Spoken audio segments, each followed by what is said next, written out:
Good day, everyone. Welcome to a brand new season of Live Well with Aromatherapist, Jerby Go. So, for this episode, we will be having the Queen of Frankincense, Robin Kessler. She's a certified clinical aromatherapist, and she has an extensive knowledge about frankincense resin. Let's all welcome her today and get to know more about frankincense and the sustainability practices that surrounds it. Robin, Thank you. Thank you. good good morning to you and good evening to us. Would you mind sharing with our audience your background or your aromatherapy journey? Sure. I'm a clinical aromatherapist. I My specialty is working with those in hospice. I use my blends and also, of course, frankincense in helping those that are extremely sick and dying. I have been in this I've been an aromatherapist for about 10 years. I've been certified for about 7 years, and I've written many papers on frankincense and hospice in aromatherapy today and Aramika and a bunch of other aromatherapy magazines. I am a clinical member of NAHA, and I'm a professional member of IFPA. And I also wrote a book on frankincense, which I called it Frankincense Resins, The Journey and Beyond, which talks about all the different frankincense species, how to use them, and I also give recipes on how to use it. And you can get the book internationally through my publisher, Lulu, because they ship all over the world. I also wrote a companion to the book, which is all recipes on how to infuse the resins and how to use them in cooking. And that's a PDF, and that you can get on my website, but I recommend you get the book. Otherwise, you will not understand how to use the PDF. And that's basically me. Thank you so much for that, Robin. What is it about frankincense that caught your attention? Being an aromatherapist, as you know, you can't use the essential oils on a long term basis uh, due to sensitivity and sensitization. And basically, they also will stop working if you use them over and over again. And also, there are restrictions on a lot of the essential oils where they mix with prescription drugs. So I wanted the ability to have an alternative so that I can use it with my clients and I can use it in hospice, especially in skin formulations where in hospice their hands and feet are always very cold and dry because they're laying in bed all day.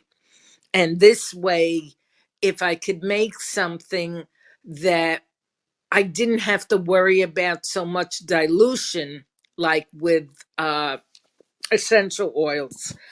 Uh, I felt that I needed something extra. So I started doing some research on frankincense, and I was quite surprised of what I found. And I started to take some courses in frankincense, and I started talking with the farmers and the distillers in Africa who actually take the frankincense from the trees and use the resin for their own purposes for hundreds of years.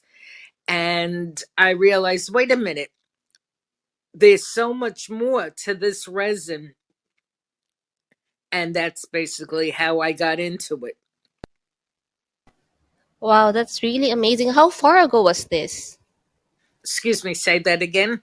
How far ago was this? Like, when did you discover the beauty of frankincense? About 6 years ago. Oh, wow. I was checking your profile as well, and I noticed that you were a student of both AromaHead and the School of Aromatic Studies under Jade Shoes, and along with other certifications, you also studied with Evan Siliasen Mm-hmm. for incense making. Yeah. Yeah, So I was wondering, could you please share with us what are the many ways that you can use frankincense in our daily lives? So let's sure. start with the resin first before we go to the essential oil. Okay, for the resin has, because it's the raw material, there are so many different ways you can use it. First of all, it works very, very similar to the essential oil. The main difference between them is that it's not concentrated like the essential oil. So you're using the raw material, but you're getting the same effect as if you use the essential oil. You can burn it, and when you burn it, it's very similar to the essential oil where you're basically diffusing it. So when you're smelling and inhaling the resin, the smoke from the resin, you will get the same type of effects that you will get from the different frankincense species of the essential oil. The other way you can use it is you can make an herbal infusion of it and use in carrier oils, and you can apply it directly to your skin where it will help with pain, it helps with anxiety, it helps with stress, it can help you with respiratory problems. There's so many different things you can use it with.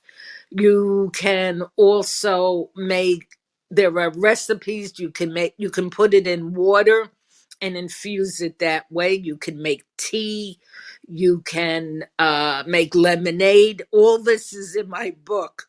So you can read basically how to do it. And you can put them in capsules and swallow it with a full glass of water, and it can help with arthritis, it can help with all different types of pain. So there's so many different uses that you can do. You can cook with it. I have my famous Feriana cookies, chocolate chip cookies that I make.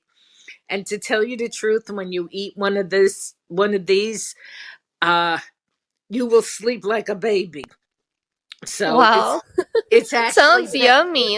yeah, it's actually better than taking CBD because you don't get the side effects. You Mhm. just get the feeling of balancing, grounding, and comfort.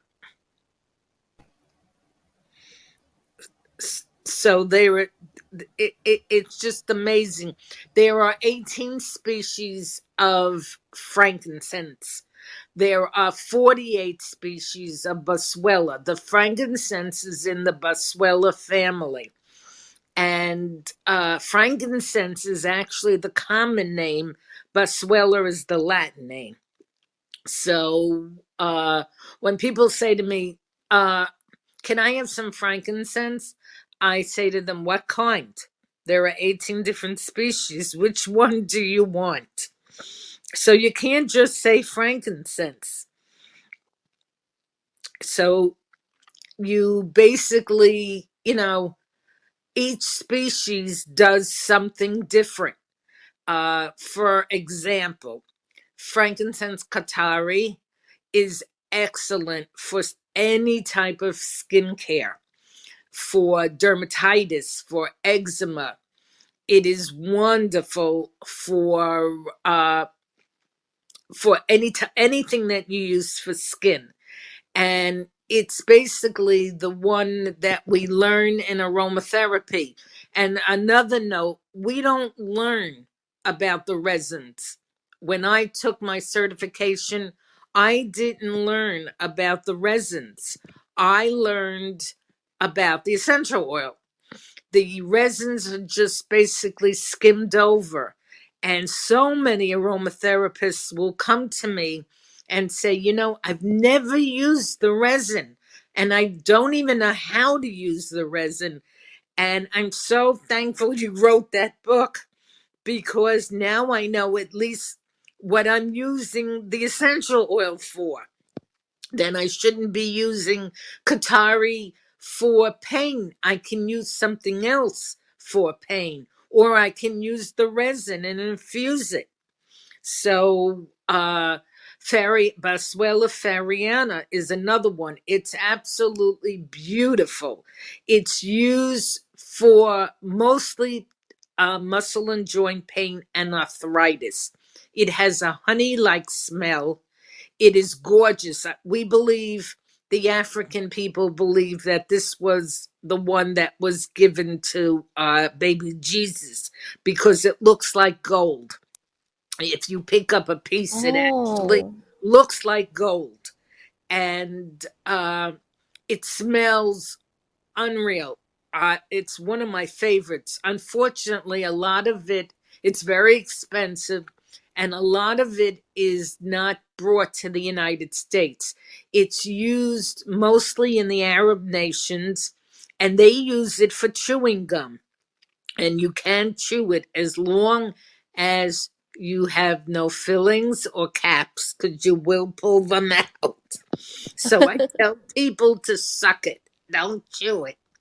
But it is wonderful. I use it, I make it in salves, and I use it on myself for, I have arthritis in my knees. So I use it when my knees flare up.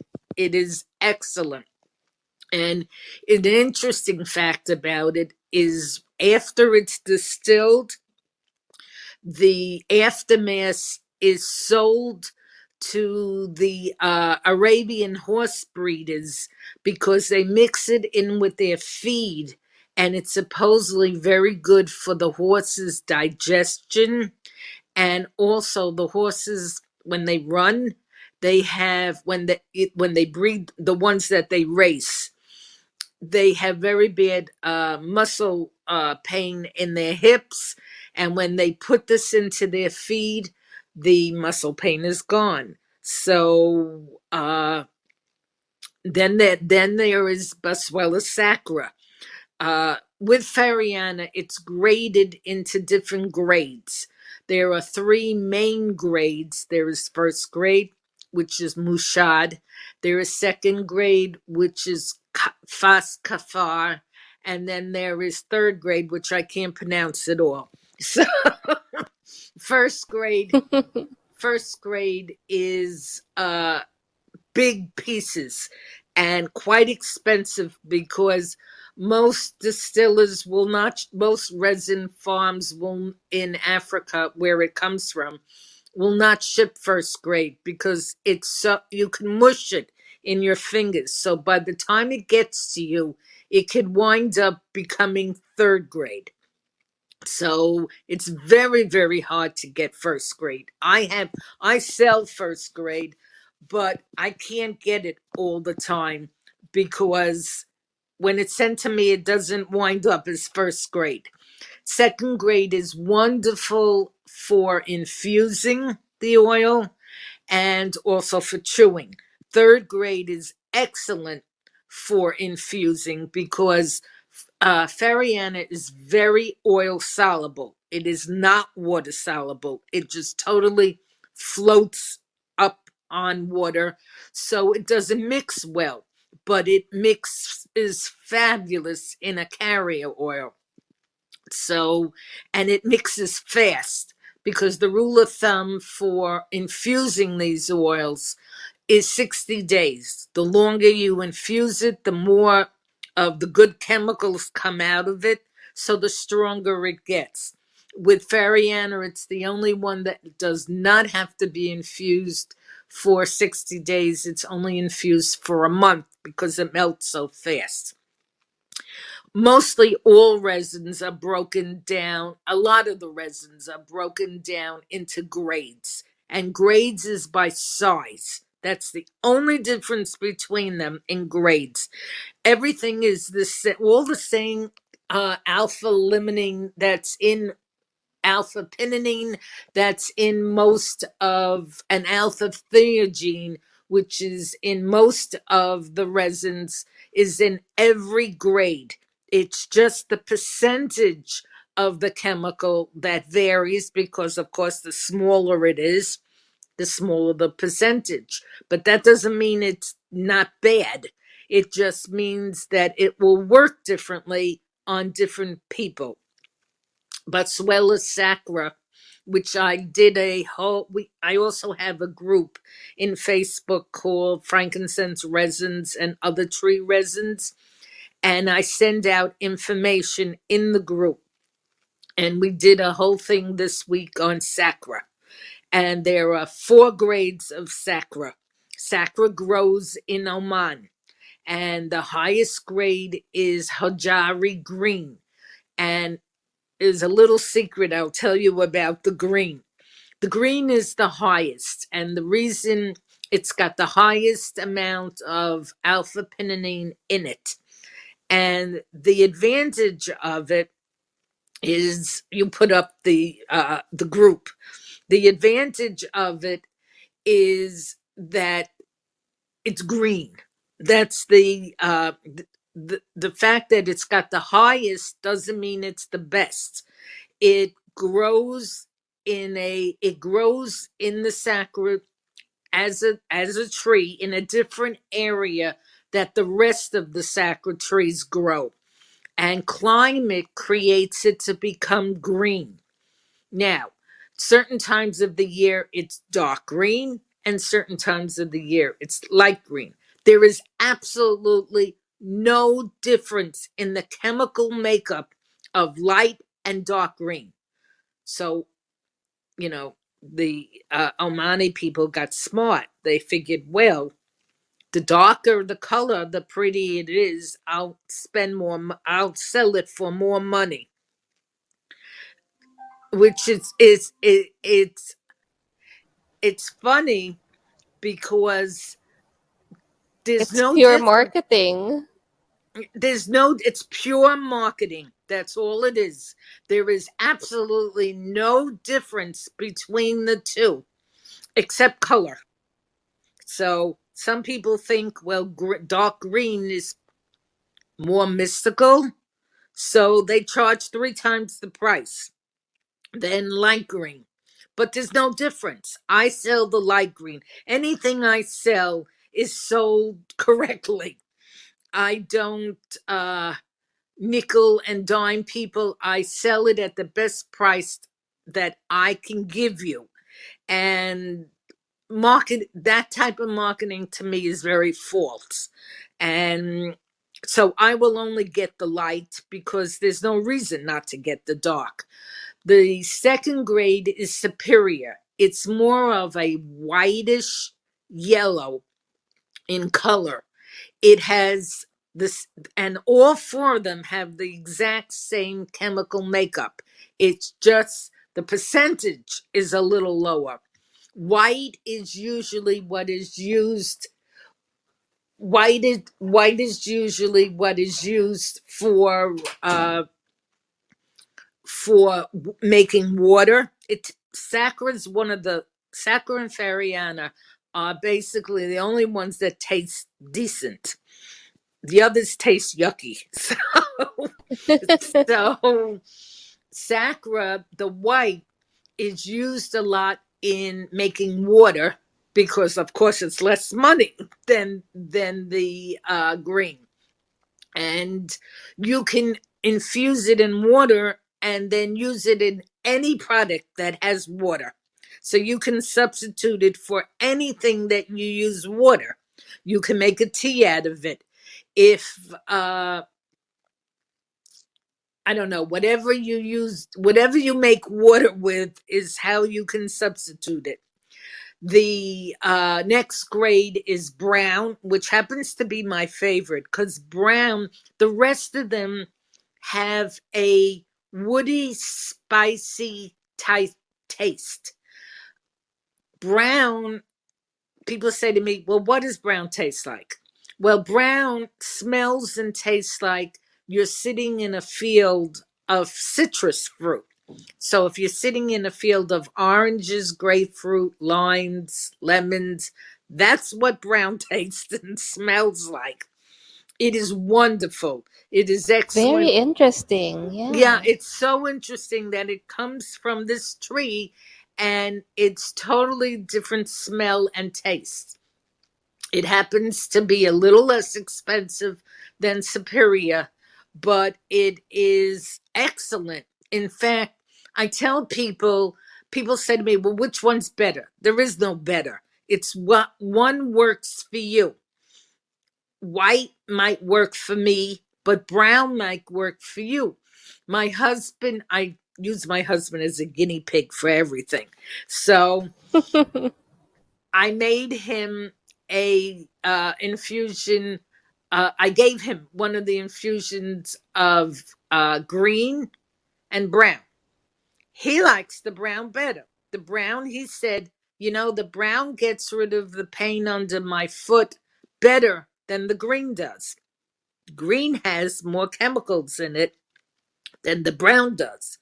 But the brown works better for him than the green. The green does nothing for him. So it's different strokes for different folks. So you have to experiment and see which one works the best for you. The last one in this group is black sacra. Black sacra comes off the tree in big blocks. It's very gummy. It's the gummiest and has the most oily resin than all four sacras, but it is hell to work with. It sticks to everything. It's like glue. You actually can use it as glue. When you make an infusion of it, it's a wonderful smell. It smells incredible.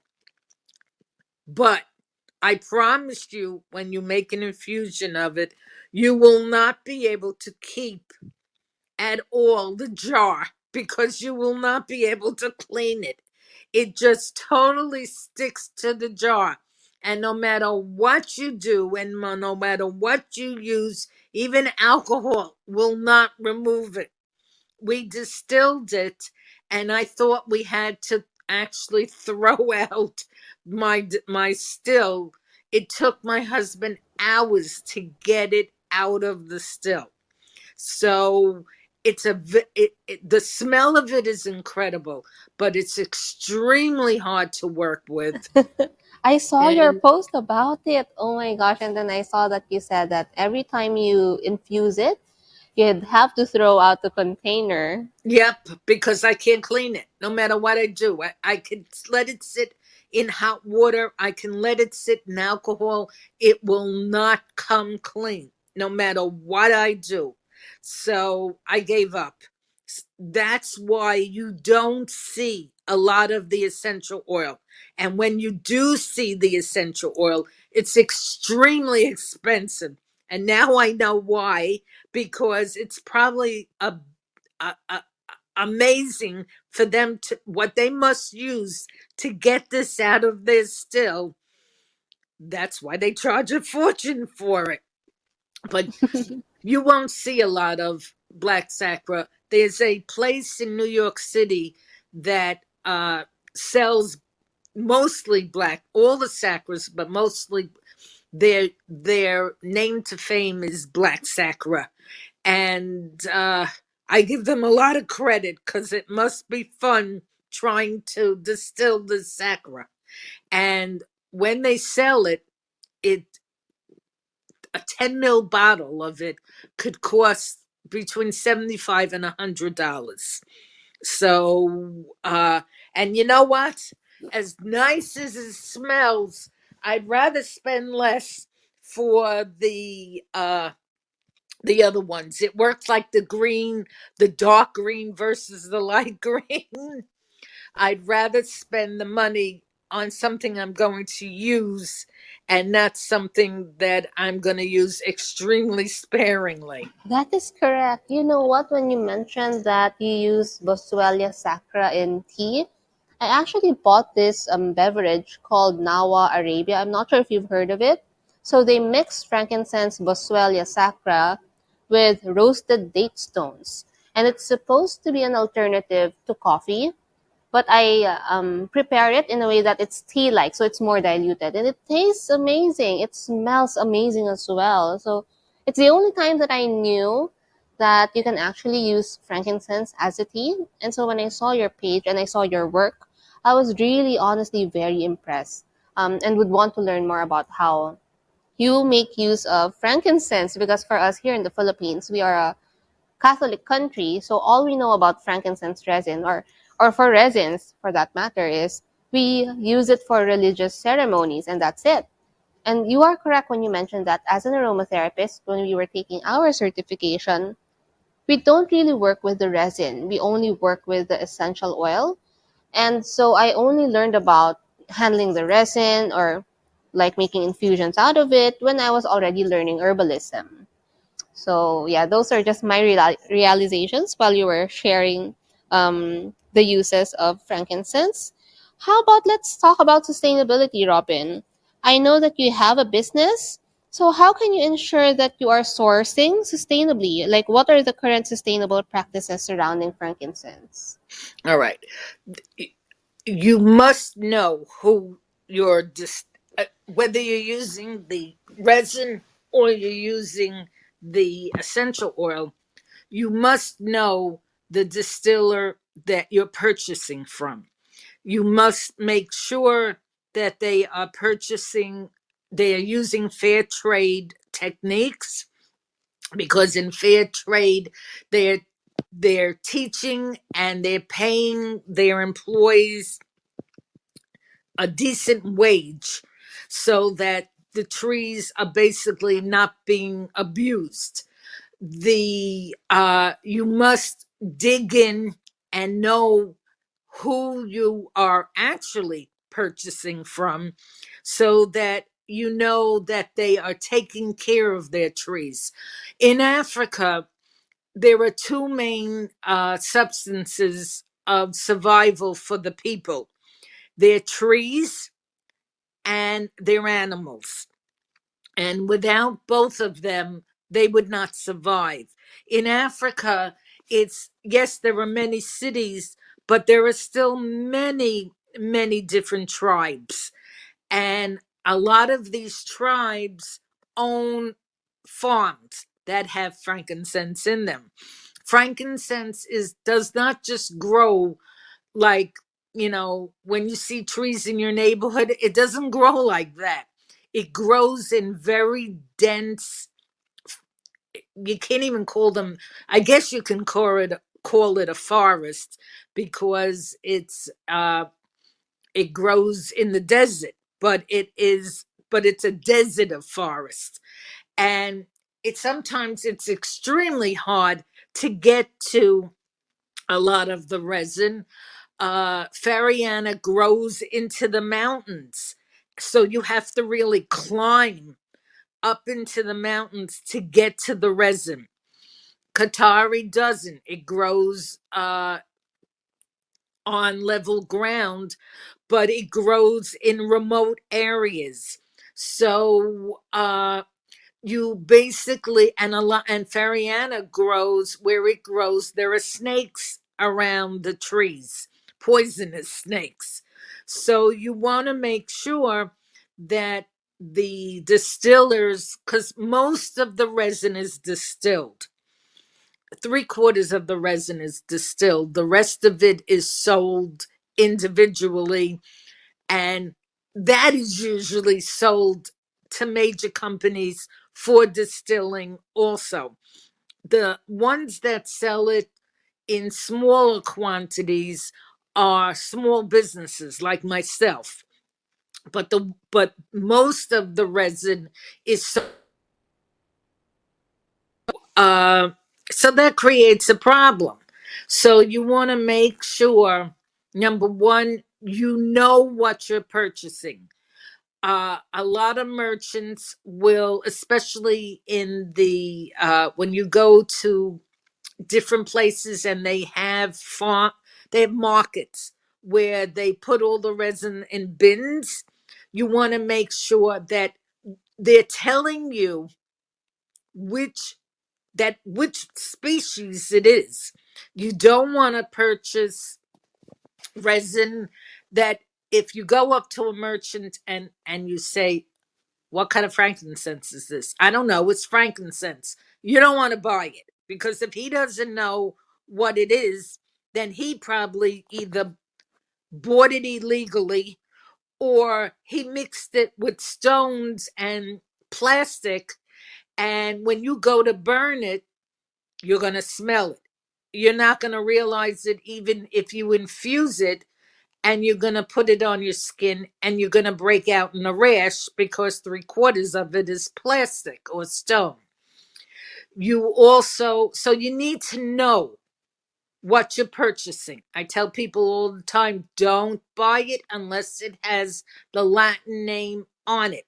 And if the merchant doesn't know, don't get it.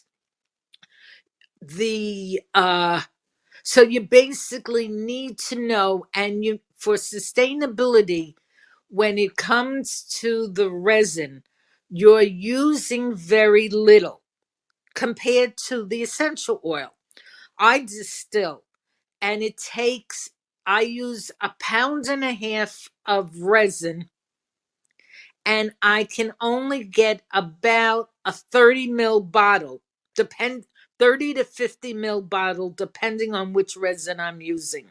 So imagine how much resin you need to make frankincense essential oil. Use it only when you need it. Don't use the essential oil just because. Don't stick it in a diffuser and say, I want to use it for the smell. You want to use it for the smell? Take a piece of resin and burn it and use it for the smell. One piece of resin can smell up your whole house and make it smell nice, compared to taking the essential oil, which takes a lot of resin to make that essential oil. So use it sparingly. In Oman, they're a government agent. The government stepped in because the sacred species started to become endangered. So the government stepped in and now regulates how much resin can come out of that country. Also, they are planting new trees. The same with in Africa. They are planting, for all the resin that they take, they are planting new trees, and they are very careful how, when they tap these trees. The trees can only be tapped twice a year. So and they can only be tapped uh once they hit between 18 and 20 years old. So there are lots of agencies. I work with the government in Africa, and I work with a private agency that are making sure that the trees are not being abused, and that the resin is being taken from them correctly. But it's up to us. If the demand for frankincense essential oil becomes even more, then you're going to find that eventually these trees will be no more. So you must use them sparingly. Thank you for that. That's amazing advice. I remember I also bought a few frankincense resin, and that's my question. Like for cartery, is there grades as well, like you mentioned with Periana, there are grades and Sacra. For Boswellia cartery, are there grades that we should look out Yes, for? yes. Qatari has 2 grades. Qatari has first grade, which has no bark on it. It's completely clean of the bark. The second grade is with the bark. 90% of the essential oil that's sold to the United States is sold with the bark because it's cheaper to do it with the bark. The the Qatari with the bark is half the price per kilo than without the bark. So what's the best way to make essential oil? The best way to make the essential oil is without the bark. I mean, with the bark, sorry. So, but I will guarantee you that about 90% of it, and I know it for a fact, that the essential oil that's sold in the United States is sold uh, with the bark. The ones that purchase it without the bark Mm. are the ones in Europe. People in Europe seem to demand better quality than the United States. We want everything cheap, and we're not willing to pay for it. Unfortunately, in Europe and all over the world, other than the United States, people want quality and they're willing to pay for it. So they get the Qatari without the bark. Oh, I I see. actually sell it without the bark. So, Robin, you mentioned that, instead of if you wanted to experience the grounding smell of frankincense, that you advise us to burn the resin instead of using essential oil. And I also saw in your Facebook group that you make frankincense wax melts. So, is this better than burning just the resin itself? The wax melts were an experiment that I did, They're and I pretty. had all this. Yeah, they're wonderful.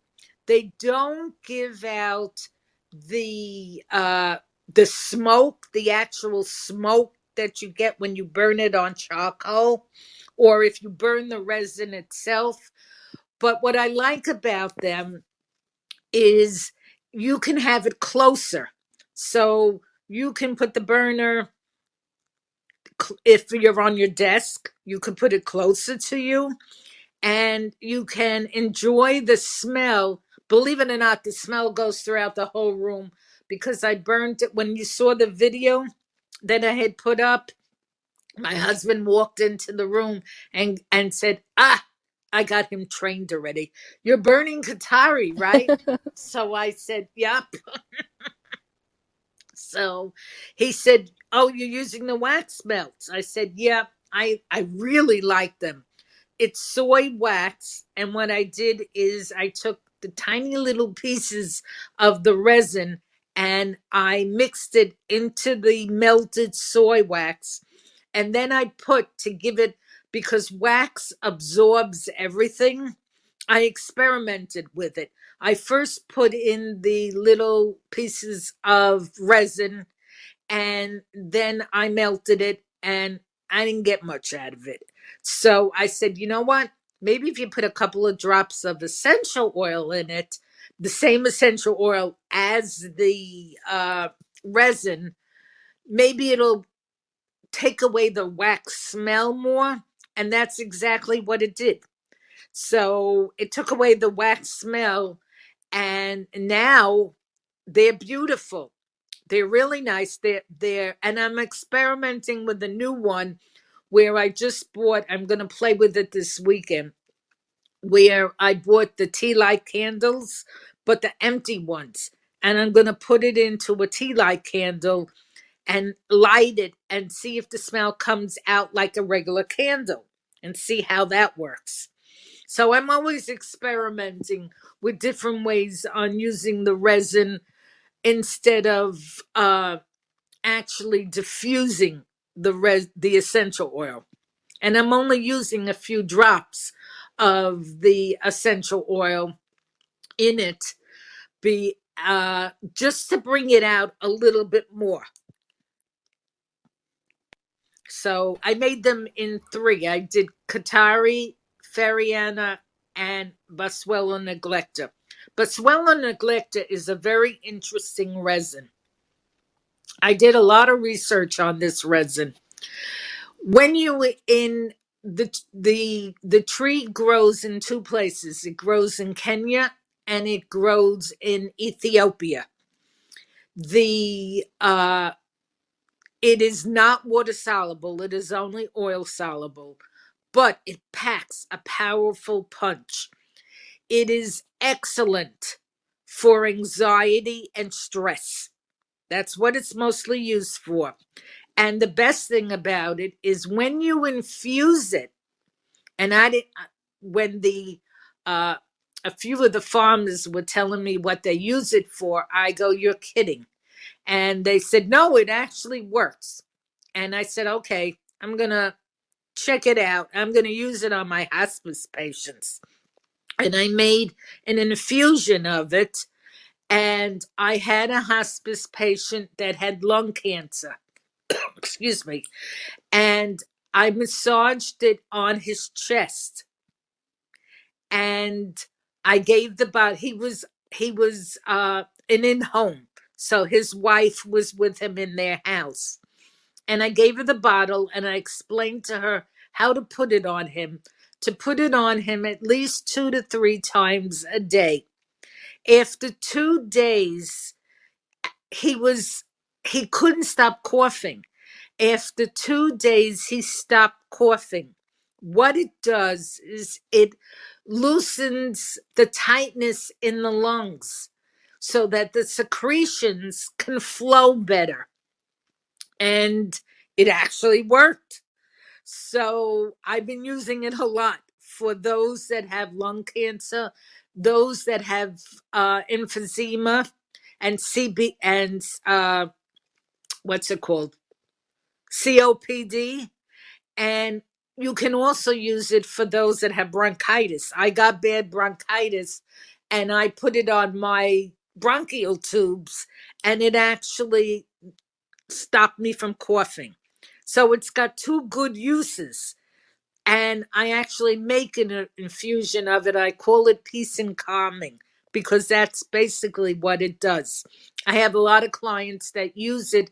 They take a dab of it and they put it behind their ears and they put it on their temples, and it helps with stress. It really calms you down.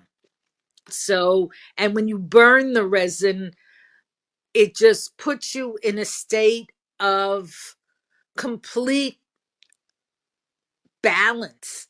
It just takes all the stress away for the day. So and it comes in the essential oil. Not a lot of people sell it because, believe it or not, in the essential oil, it's got terpene in it. So it smells like turpentine.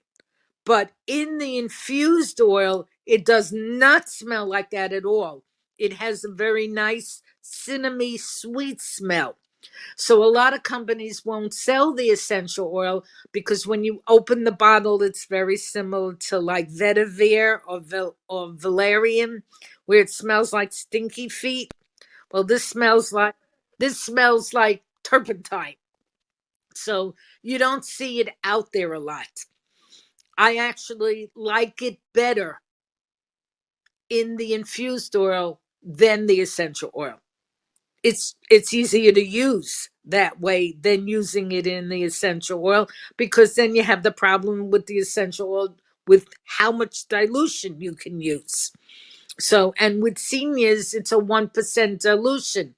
With the oil, you don't have that problem because it's mild to begin with, so you don't have that concentration problem.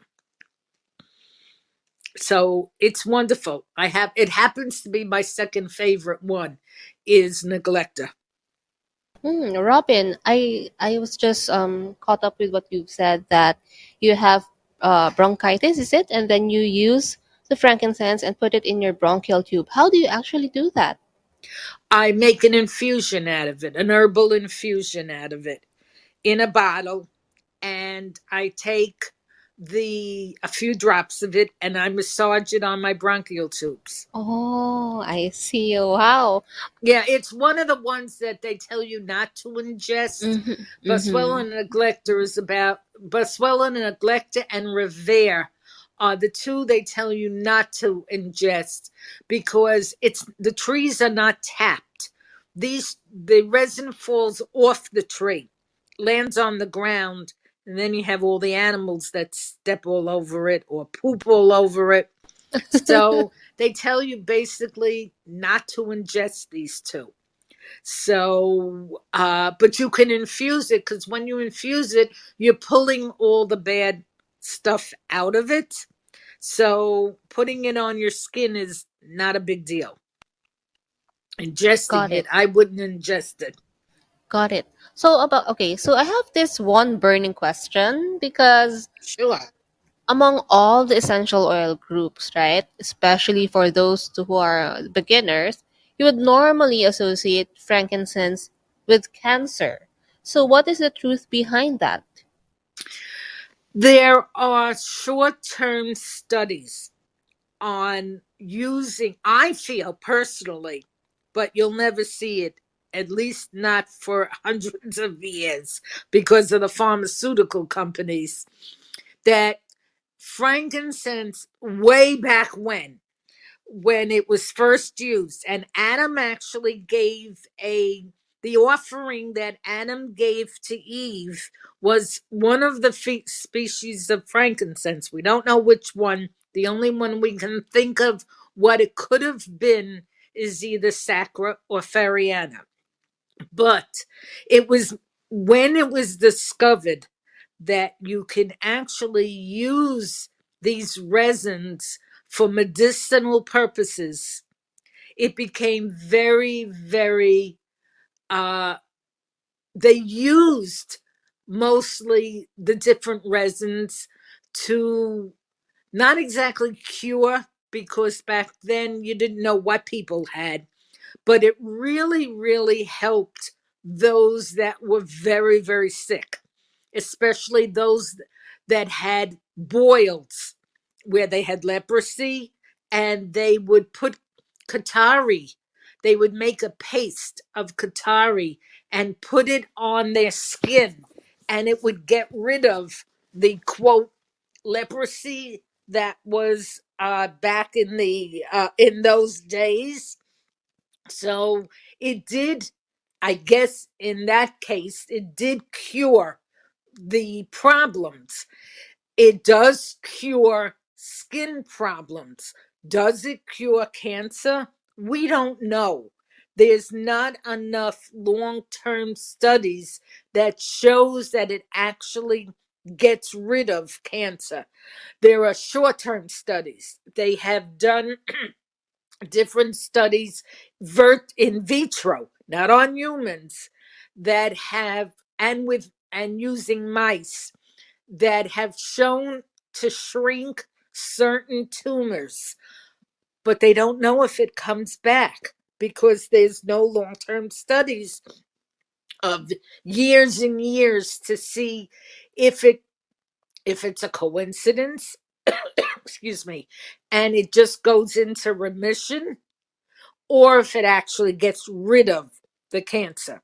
They know that the boswellic acid that is in 7 of the resins does something to the cancer cells, but they don't have enough evidence to prove that it actually cures cancer. In the frankincense group, we get so many that come in there because they are in the oil groups, and they tell them that frankincense can cure cancer. That's not true. You can't give these people false hope. I tell people, whatever you try, it's at your own risk. There are not enough studies that prove that it does cure cancer. And if you're going to try something, you have to try it, you're trying it on your own. If it works, that's wonderful. But we don't know if it really eradicates the cancer completely. Most of the studies have been done on the boswellic acid because in doing different studies in vitro by applying the boswellic acids to certain skin cancers, it eradicated the skin cancer. But that was in vitro. We don't know if it actually works on humans. There is no boswellic acid in essential oils. It's too heavy a molecule to come through the distillation. So if you go into these oil groups and they say, well, the essential oil will cure cancer, well, I don't know, because there's no boswellic acid in it. So it's not going to do you anything. So swallowing the essential oil is going to do you nothing. So and also swallowing the essential oil is not a very smart thing to do to begin with, because it can cause other problems in your body, never mind the cancer. So still an essential oil, whether it's an herb or a resin. It's still not recommended to swallow essential oils unless you are working with a trained professional aromatherapist and a doctor, and you're doing it under a controlled substance, not putting it under your tongue every day and thinking this is going to cure me. It doesn't work like that. I'm so happy you mentioned that, and especially that you are a certified clinical aromatherapist. To add to that, I'm very happy that these words came out of your mouth for everyone to hear. I am also certified in aromatic medicine. So I took an extensive course on ingesting essential oils, and there's no way in this lifetime I would give it to a client. I might use it on myself and my own family member, but that's as far as it would go. And that's only because I'm highly trained in it. Which school did you go to for being a certified in aromatic medicine? In Jade's school. She Oh, gave Jade teaches it. Jade Shoots does a extensive course, and it is very extensive, on aromatic medicine. She started it off as, she called it French aromatherapy, and that's the course I took. oh, Then she extended it and went into it much deeper when she changed her school, and she still teaches it now, and it's an excellent, if you want to learn why, where, and how to ingest essential oils correctly, this is the course to take. I'm happy that you mentioned it. Yes, and me too. I also took up French aromatherapy when it was still available for enrollment, but now they've taken that down, right? So they've Yes, replaced it with right. aromatic medicine. So I'm just so excited to share that to the Filipino audience. Yeah, Oh, you still have the ability to go in, and she left it up for those that took it, correct, but you correct. can't take it new. You have to take the new one that she created. Correct. I'm so excited for that. Maybe Robin, do you have any other tips on how, for example, I have a bag of resin here, a 50-gram pack of resin here. What is the best way for me to enjoy this? All right. First of all, the best way to keep them are in Ziploc bags or in heavy duty plastic bags. That's the only way to keep resins. If you keep it in a glass jar and it oozes, it's going to stick to the glass jar. And when you go to take it out, it's going to break. You're going to break the jar. So you definitely don't want to do that. The So you want to put it in you want to actually put it in a Ziploc bag or, as I said, in a very, very heavy duty jar. Do I need to keep it away from the sunlight? Like You keep it in the have to dark? keep it right. You have to keep it away from the sunlight because the resin will melt and you'll wind Oh. up with a glob. So you definitely want to keep it away. You want to keep it in a cool, dry place. It doesn't have to be dark. It just has to be cool. So you definitely want to keep it in a cool, dry place. But you can put it in plastic. I like the Ziploc bags. They're cheap and they're easy to use. So my heavy duty resin, the bins that I have, are kept in very, very thick plastic bins, so they stay fresh. But if you have a small amount, a Ziploc bag is perfect to keep it in, and not in the sunlight and not in a heated room. It's got to be in a cool room. So for how long can we keep it? Like is there a recommended 5 years, Oh 10 years. wow. Yeah. That's long. Remember, they're rocks. They're still rocks. Correct.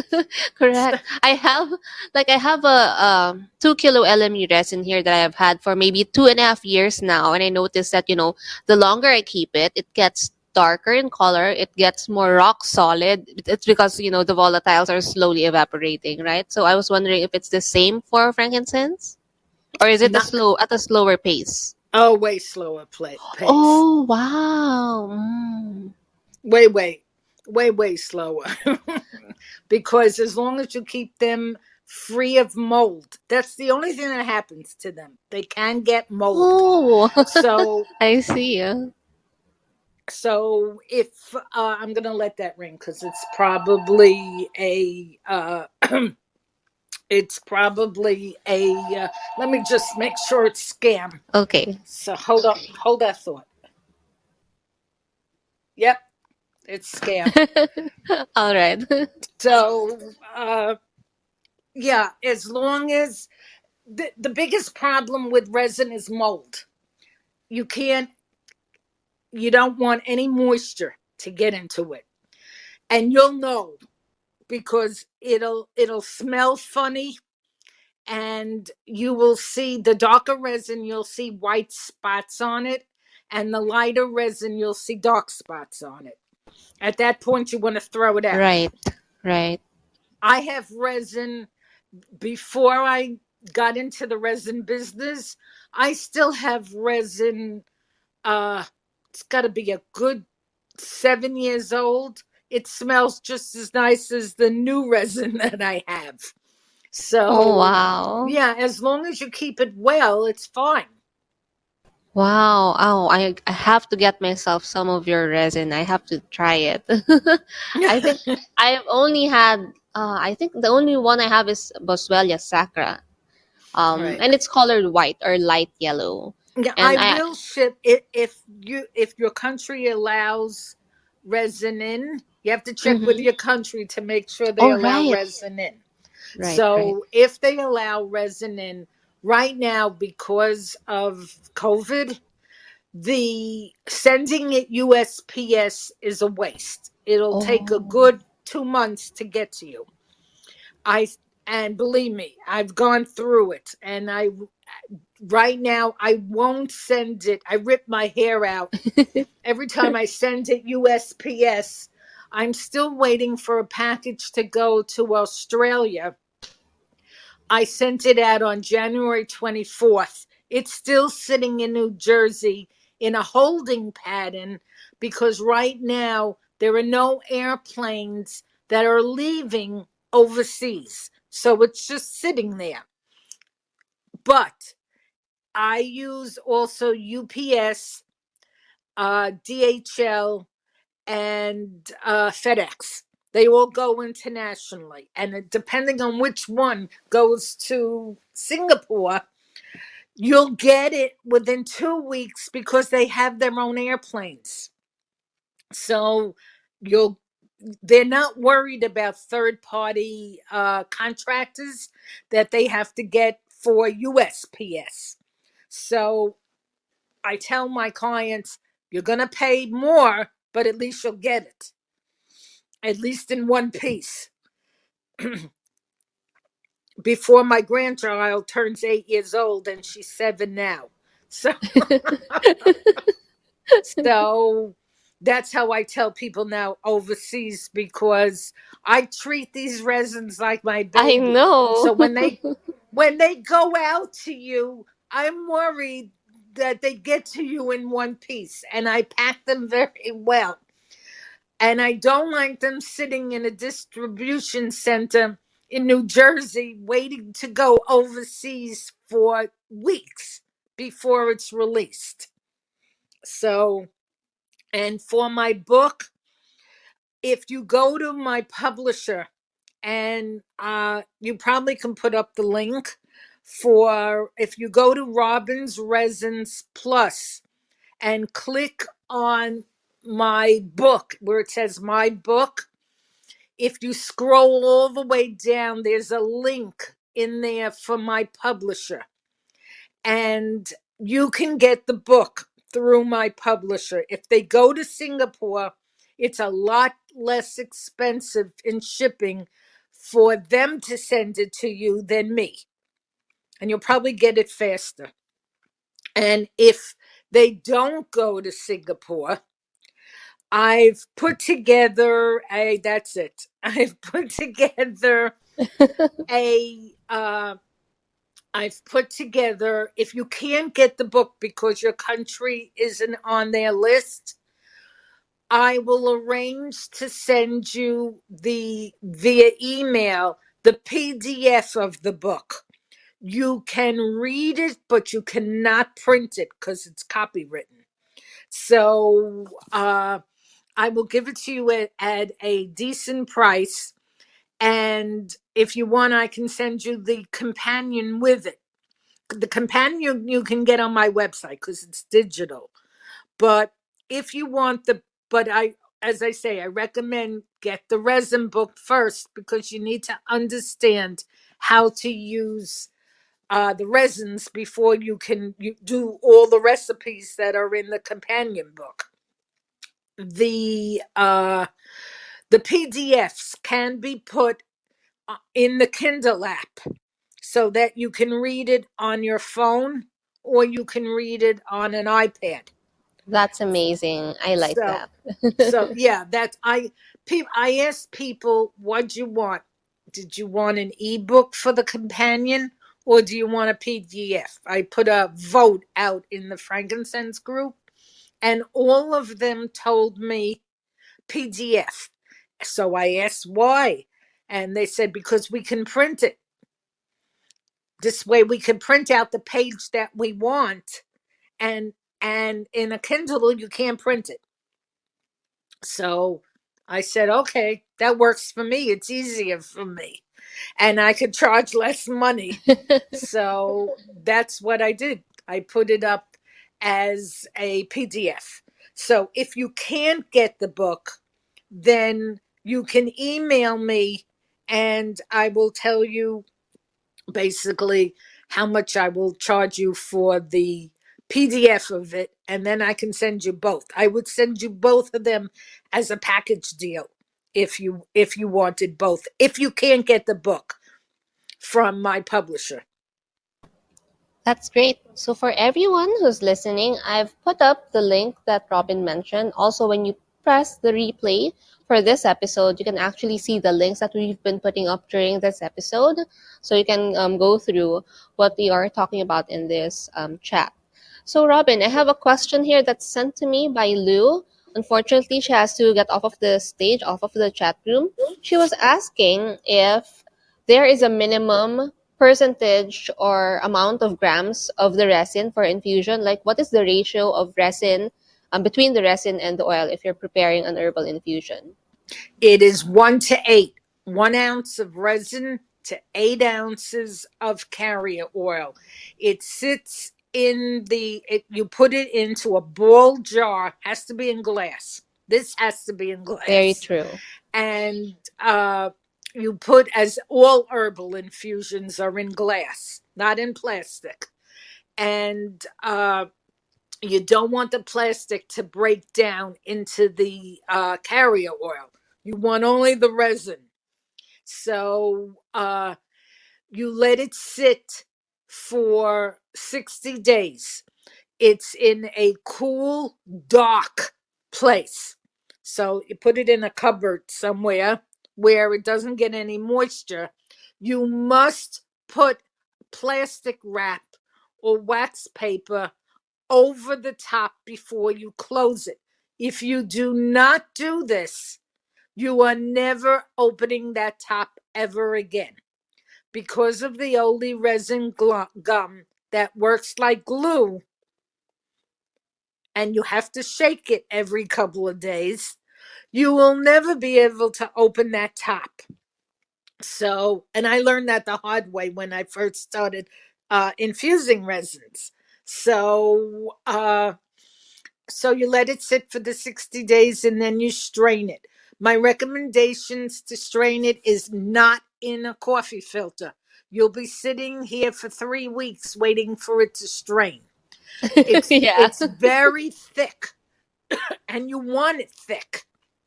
So you're going to strain it. My recommendation is to strain it in a coffee French press. They sell them on Amazon. I Oh, don't know if mm-hmm. you can get them, Yes, we but can. they, okay. So in the United States, they sell for about $20. Oh, So that's how much they amazing. are? Oh, it's very cheap Yeah. here. We have like something that would go about $3 to $5. That's the cheapest Oh we can wow. get it. Yeah. Oh But I've wow. never used a coffee, a French press coffee to filter out things. That's a really nice idea. It's the best thing to use for resins because it Oh, takes out any imperfections, like you might find little pieces of bark insects. inside, Also insects. insects, right, insects or anything else inside the res, because you don't know what's inside the resin Correct. until you break it down. And then it's nice and thick, and then you pour it into another glass container. You seal it, you make sure you label it what it is, because when you infuse them they all look the same. The only one that changes in color is neglector, that gets brown, but the others are identical. You can line them all up, and the only way you'll know the difference is smell. Mm, So make sure you put on top of that jar the name of the resin and the date that you not infused it, the date you strained it. yeah, decant it, yes. Right. And then you can put them in smaller bottles if you want, or you could, take it right out of the bottle. I usually take it and put it in smaller bottles because you have a less chance of bacteria growing in it. So, because every time you pull it out of the bottle, you take it from the bottle, you're putting air in it, and That is right. you don't know what kind of bacteria is in the air. You put them in little bottles and you put the caps on them, you are getting less air in it. And I use the regular essential oil bottles. So I buy an ounce or 30 mils or 50 mils, and that's what I use with the little droppers in them. And they actually come through the droppers. If you strain it well, it will come through the dropper. So I guess that answers the question. There's another thing you can do for infusing. If you want to get mystical, you take it out on the day that you know there's a full moon. You put it outside so that it's in the direction of the full moon. And if it's like here, if it's freezing cold, you can't leave it outside. So you put it in a window where the moon might come through, and you leave it overnight, and then you put it back in the dark place. So that gives it a little bit of a mystical, you get the rays from the moon, which makes it a little bit Oh, more mystical. So I do. I when I hear there's a full moon, I go running and I put it I should in try that. in the in the winter. I can't do it. So, but I put it. I have a window where the moon actually comes through, and I sit it there overnight, and then I put it back in its cool, dry place. And Wow. every couple of days, you want to shake it because it will stick to the bottom. So you want to shake it so that it mixes up. Wow, thank you for that, Robin. Another question. This is from Jen. She's asking, is it safe to chew the resin? Yes, except for Revere and Neglector. Those are the only two you don't want to chew. Is there like But you a... gotta be you Mhm. gotta be careful because you can break a tooth. So Yes. I Yes. tell people don't chew, suck. Oh, right. I actually take pieces of resin and I put it in a little bottle. I put it in one of the little plastic bottles left over like from a pill bottle, a small pill bottle, and I keep it in my pocketbook. So when Mm. I am feeling down and out, I will suck on them. A good one to suck on if you're feeling down and out, because you can't suck on neglector, is Pafaria. Mm. Pafaria is excellent. Also, another one that's excellent for anxiety. Pafaria is the one that you see in a lot of the mosques and temples where they swing the pendulum because it gives you dreams and it may make you dream about seeing Jesus. So or God, Oh. depending on the circumstance. And it smells wonderful. So I make an infusion of it, and I found something very interesting about Pafaria. It works on the central nervous system. So if you have any nerve problems, it's excellent for using it that way. I have essential tremors, and when they get bad, I make the infusion of Pafaria and I massage it into my hands. And that's where I have the essential tremor, and the tremors stop. So I get a good 3-4 hours of no shaking in my hands from using Pafaria. How about for arthritis? You mentioned that frankincense is also good for arthritis. How do we administer that for arthritis? For Is a it through infusion? Yeah, it's all done through infusions. You can either Got it. use it straight, or you can make a salve by taking beeswax Mm-hmm. and making a salve out of it. The salves are nice because people ask me, what's the difference between an infusion and a salve? The infusion is instant pain, instant relief. So let's say you pulled a muscle and you're in a lot of pain. You would put the infusion on immediately to get rid of the pain. It's an instant relief.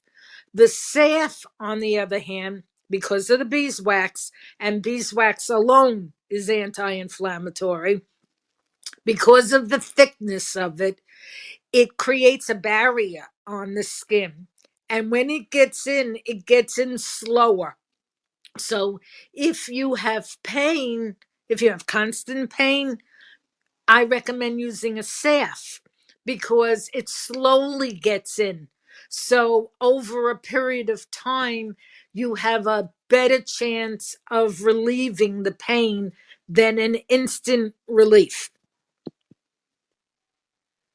Wow, thank you so much for that. Another question is, what is the best oil to use for infusing frankincense resin? Fractionated coconut oil for most of the resins, except for Katari, I would use jojoba oil Why is that because so? jojoba has the ability. It's closer to the skin. It's got the cerebellum, which is closest to our skin. And since Qatari is excellent for any type of skin conditions, they complement each other. Fractionated coconut Oh, oil brings the resin out more. So it decomposes it better. And so if you're using it for pain, you want to use fractionated coconut oil. got it. Thank you You so much. you Mhm. can mix it if you're making an infusion, let's say for pain. You can mix other carrier oils with it. You can put in arnica oil. You can mix in calendula oil. So once you make, like a lot of the serums that I make, I do a mix. So I infuse it in fractionated coconut oil, but I will add calendula oil or argan oil or arnica oil to it and mix it together and then use it that way. But the main infusion is one oil, not all three of them. You just Got you're basically making a blend of it. it. Yeah. All right. So thank you so much for that. Wow, this is such an amazing first session for us here at APA. Thank you so much, Robin, for You're giving us so your welcome. morning to us. I know you woke up early for this. I'm gonna go have breakfast. Thank you so much, Robin, and I hope to see you around. Oh, definitely. You can find me on Facebook. You have any questions, you can message me, you can email me, and I'm always happy to answer a question. All right, so I guess that's all for tonight. And thank you so much, Robin. I hope you have an amazing day today. And for any questions for Robin, don't forget to follow her. And please do check her book out. It's just new. She just released it a few days ago. I saw it. She has an ongoing promo, right? You have an ongoing promo for it. And Yeah. the announcements that she mentioned, catch all of her updates and announcements through her Facebook. And yeah, I guess that's all for tonight. Thank you so much, everyone, for joining in the conversation. And have a good night. Bye, Thank you for guys. having me. Bye, Robin. Bye Bye. bye. Okay, so I guess that's all for today. If you have any other ideas or questions or topics that you'd want me to cover in my future podcast episodes, don't forget to shoot me an email at couchwasabi@outlook.com or slip me a DM on my Instagram at jlian85. And I hope to see you on my next Live Well with Aromatherapist, Jerby Go.